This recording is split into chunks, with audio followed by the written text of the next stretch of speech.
The schedules for the NASCAR Truck, Xfinity, and Cup Series are in, and I am not that upset. So let's talk about it and more on this episode of Running with the Pack.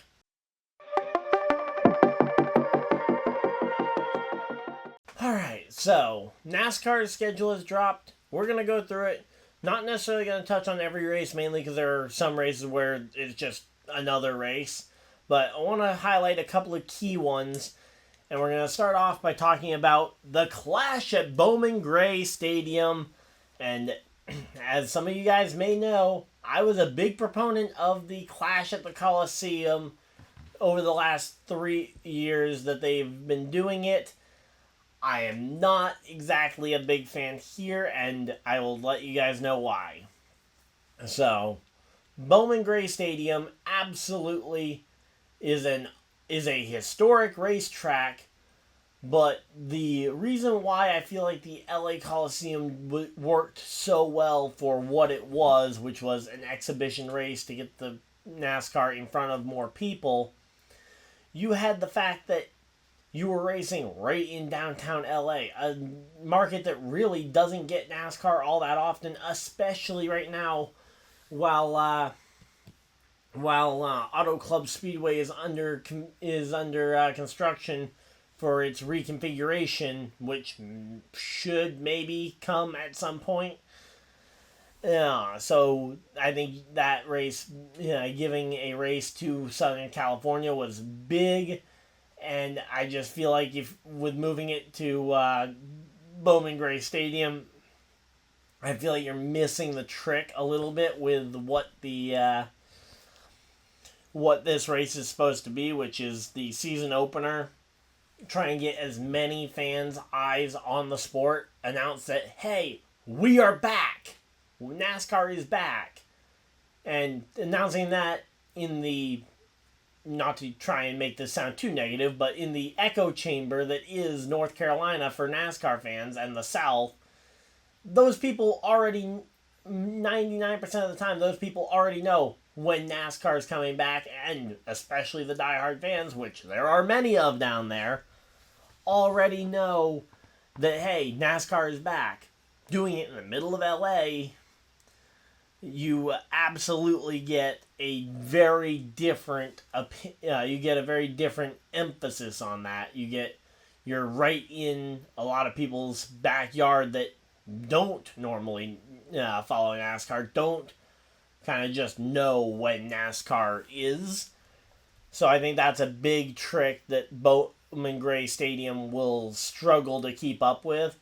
I just hope that the race is halfway decent, because that's the other thing, is that the racing at the LA Coliseum hadn't been spectacular. It had been serviceable, and again, it had been, I had kind of made up reasons to try and help defend it when it comes to the quality of the actual on-track racing. It wasn't great, but it served a purpose. I don't feel like this race serves nearly as much of a purpose in this spot. So, but ultimately, I'm okay with Bowman Gray Stadium in that spot to an extent, and the fact that I can't change it kind of means I just kind of have to live with it. I will watch it. I'll probably enjoy it, because I enjoy almost every NASCAR race, but yep. Then we have a few races that are kind of status quo. Daytona, Atlanta, back-to-back, as was the case this year. Then we go to the West Coast swing of COTA, Phoenix, and Vegas. Not a whole lot to talk about there. Vegas and Phoenix have been part of that early West Coast swing for a while now. Adding Circuit of the Americas to that early in the year helps extend the West Coast swing a little bit.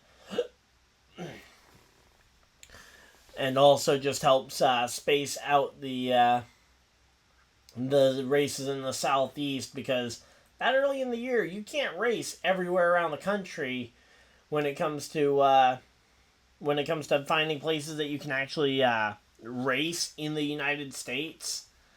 You can't race in every single state in February or March. For example, Circuit of the Americas on March 2nd. So to avoid it being all southeast to start the year, yes, it's 3 races in the quote-unquote Southeast, with Bowman Gray, Daytona, and Atlanta, but then you get 3 races out west where the weather is also tends to be at least somewhat dry. Then we come back and we go to our next big change, which is Homestead Miami Speedway is out of the playoffs, and I sincerely hope that that is not a long-term change. I hope that this is only a small stay on the schedule for Homestead in the regular season. Ultimately, I've said this a couple times now, that if Homestead is losing its playoff date, I would hope that that is almost a pension where it is paying that due in order to become the championship race again, because I think Homestead Miami, especially with this new car, races so perfectly that there is very little reason why it shouldn't be considered as a part of the championship race, or at least part of the conversation as to what track should get the championship race. So, and if it can't be a championship race, I'd like to see it in the playoffs, especially looking at the playoff schedule. There's a track that I think you could move to the regular season to make room for it, but I also do like rotating the playoff races around, so we'll get to the playoff races in a minute. But Homestead Miami, I'm okay with it in March. I just kind of hope that maybe it can get at least in the conversation for potentially the title race in the next couple of years. Obviously, Phoenix has it for this year. But then we got Martinsville, Darlington, and Bristol leading up to Easter. Nothing really to mention there aside from the fact that I'm a little disappointed that they moved Darlington off of Mother's Day. I felt like Mother's Day weekend plus Throwback weekend made for a very good combo and helped build it up as an event.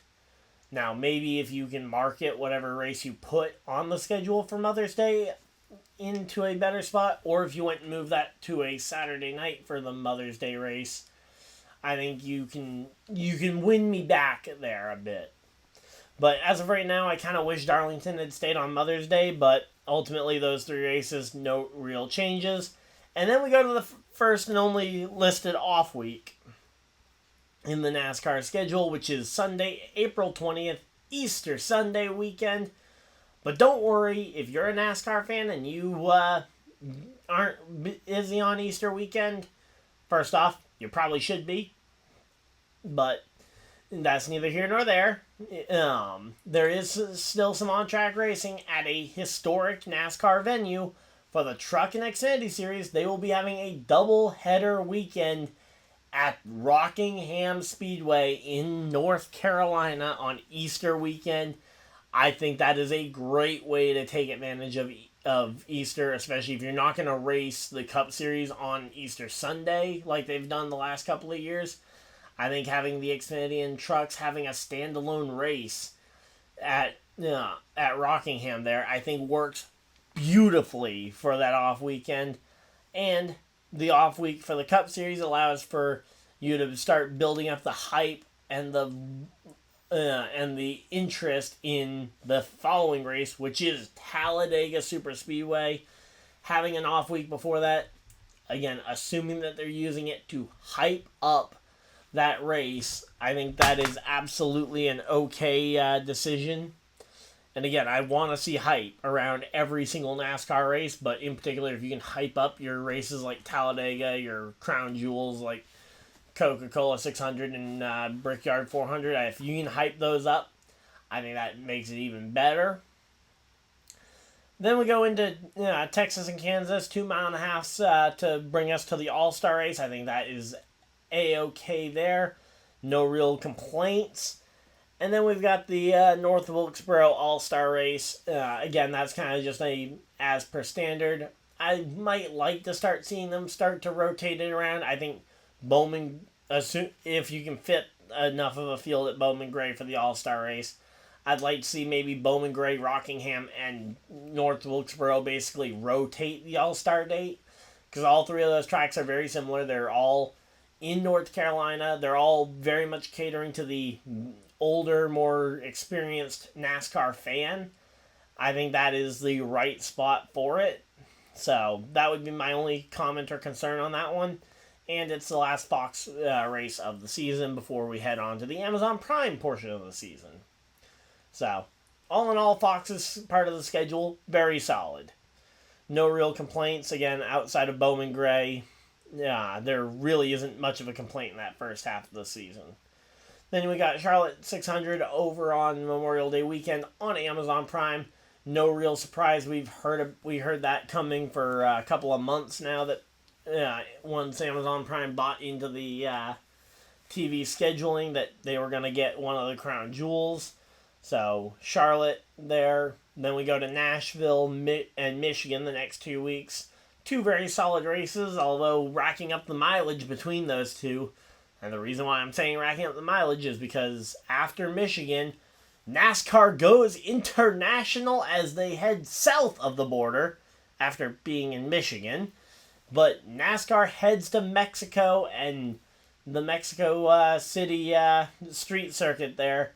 I'm excited to see what that track ends up producing for a race. I think NASCAR going international is a great way for NASCAR to gain back some of that credit and intrigue from the international fans, and some respect maybe from the F1 and international racing fan portion of the fan base, because, well, NASCAR isn't just an American sport at that point. They are a North American sport. And potentially in the future, maybe getting a race overseas would be nice, but I like the first step being to expand either north or south of our borders. And ideally, I'd like to see it both ways, but we only got the race in Mexico, nothing in Canada for this year. But big props to NASCAR for getting a race in Mexico going. June 15th, Mexico City Grand Prix, and the Xfinity Series is also going to be going to Mexico with the Cup Series for that race weekend. Then we got Pocono to round out Amazon's portion of the schedule. Nothing really to report about that. I think the Amazon Prime races are an amazing group of 5. And speaking of amazing groups of 5, then we head into the TNT and HBO Max portion of the season and their in-season tournament that they have brought to NASCAR.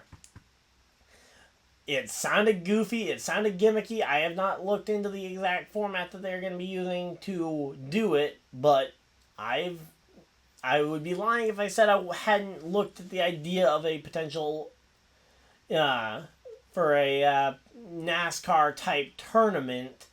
I've played around with a couple different ideas over the years and ultimately just haven't found a format that I quite like the way it works. But ultimately NASCAR has decided that they're going to try an in-season tournament for the 5 weeks of the season that TNT Sports is covering the series. Starts in Atlanta in July.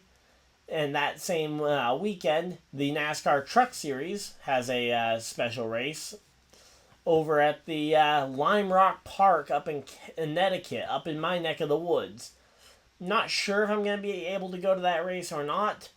But when it comes to the in-season tournament, though, having your first round or your wild card round start at Atlanta, a wild card track, I think that is an absolutely perfect combination. Chicago Street Race on July 4th weekend, we've kind of come to expect that. I think that a street circuit would add some legitimacy to this in-season tournament, no matter how goofy it sounds. I think that would do wonders for making it a more legitimate result. And similarly, Sonoma getting pushed back about a month from its current date in June to now being in July 13th for Sonoma. Your weather is still going to be just as terrible. We aren't going to see that lush green Sonoma that I've always dreamed of. But Sonoma, again, adds some legitimacy to the in-season tournament portion of the schedule, so no real complaint there. And then we head to Dover for the second to last race, and then the Brickyard 400 to close out the in-season tournament. I gotta say, NASCAR, you really hit the nail on the head there. Being able to make the Brickyard 400 a key, impactful race the championship race of the in-season tournament. That gives hype, that gives prestige to the crown jewel races, and that is something I've been clamoring for all off-season. Has been, I want to see the in-season tournament, or I want to see the crown jewels more specifically get the respect they deserve, and I think that having it as the championship race for the in-season tournament is a great way to do that. Then we head on to Iowa. Nothing really special there. It's just Iowa, hoping for a better race than we had this past year, but nothing really to say about that one. Watkins Glen being out of the playoffs, I don't mind it. Again, it's one of those things where you kind of rotate them in, but I do feel like we'll have a better idea as to whether or not we liked it in the playoffs in a few weeks when we actually get to see it in the playoffs. I do have concerns, though, about 2 road courses in the playoffs, feeling like potentially just too many. But again, we'll have to wait and see on that one. But all in all, though, I'm not upset about Watkins Glen being run in the regular season. Similarly, Richmond is down to only 1 race, giving up one of its dates to the Mexico City race. I'm a little disappointed in that Richmond lost a date for Mexico City, although I think that's a very worthy race to end up on the schedule. And then you've got the fact that Richmond is going to be a Saturday night race, which I think is a massive plus. I think NASCAR having Saturday night short track racing is a plus. I have no real argument there, and it just happens to be a race that's happening on my birthday, so cool. Maybe I'll end up there, maybe I'll end up celebrating from here, so. And speaking of Saturday night racing, Daytona, regular season finale, we've been over this quite a few times here. Nothing really to report on that one. And then we head into the NASCAR Cup Series playoffs with Darlington to open them up. The Southern 500, your crown jewel race, being the opener for the playoffs. I think that is a great spot for it. And the only reason it isn't in that slot this year is because of the Olympics pushing the entire schedule back an extra week, which leads to which leads to it being in the regular season because it is always scheduled for Labor Day weekend. While I love having Gateway Motorsports Park in the playoffs, considering the fact that there's another race that we will get to in a moment in the playoffs, I would have liked to have maybe seen Gateway take a turn in the regular season, for one more year before rotating it into the playoffs potentially, as a way to try and keep Homestead in the playoffs. But ultimately, I hope that Gateway puts on another great race and it'll be a playoff race this year. And then we head on to Bristol, final race of the round. As per usual, I'll be at the Bristol race next month, so looking forward to it. And then, speaking of races I will be at, New Hampshire Motor Speedway gets a playoff date, and that's the one I was referring to when I said that there was a track very similar to Gateway Motorsports Park. Yeah, already in the playoffs. New Hampshire was getting a turn in it. Now, if they wanted to rotate in and out, say, Gateway and New Hampshire, I would have no problem with that. Basically, odd number of years New Hampshire gets it, even number of years Gateway would get it going forward. I think that is a great combination. But to have them both in the playoffs, again, is one of those things where you want to try and make every race in the playoffs feel different. Nothing's really going to feel different about those 2 races particularly. Then we got Kansas, great track, glad to see it back in the playoffs. And then the Charlotte Roval to end off the round of 12. Again, as per usual, there's not a whole lot of change there, but I don't hate the way the playoffs are. I like the Roval. We'll have to wait and see how the new layout works for the Roval as they reconfigured the Roval layout this past season. So now there will be a different Charlotte layout when we get there in October this year. Then we go into the round of 8 where there's a little bit of debate here. Las Vegas, no problem. Martinsville, no problem. I skipped over Talladega. Talladega is the middle race of the round, so don't worry, Talladega's not the last chance. But Talladega being in the round of 8 in the first place is not my favorite. I like the fact that Talladega gets a playoff date. I like right now that it's in the round at 12, so that drivers kind of have to prove themselves good enough to get through the first round to be able to potentially luck their way into the round of 8 by doing well at Talladega. But yeah, I don't like the idea that someone could potentially luck into a championship berth because of Talladega, or, and this would be the more likely situation, someone like a Kyle Larson, someone like a William Byron on an absolute tear ends up missing the championship 4 because of a unavoidable wreck at Talladega that was nothing they did wrong. I mean, how often do we say, oh yeah, there was just nothing this guy could do, ended up in a wreck at Talladega? And yes, while that could eliminate someone at the round of 12, with 12 playoff spots available, there's a lot more room for error and a lot more room for recovery in a 12-person round versus a 8-person round, where if you're the only person knocked out at Talladega, or the first one knocked out of the playoff drivers, you're in a really rough spot. And then, to end off the video, unfortunately it's a pretty boring note, but yeah, we get Phoenix Raceway for the championship race. We've known that for quite a while. But yeah, Phoenix is the championship race. I'm okay with it. I'm not super thrilled about it. I've said I think Homestead Miami should get that date here sooner rather than later, but until further notice, Homestead's not getting it, and Phoenix has the date. So, again, I'm not thrilled, but I'm not overly upset about it. So, ultimately, that is the NASCAR Cup Series playoff schedule and regular season schedule. We also, again, went and talked about a couple of those races, so let me know what races you guys are planning on going to, what races you guys are excited about, maybe what races you guys would schedule differently. But until next time, hopefully you guys enjoyed, and I will see you guys in the next video, live stream, whatever you guys decide to do with the rest of your day. Have a great day, everybody, and goodbye!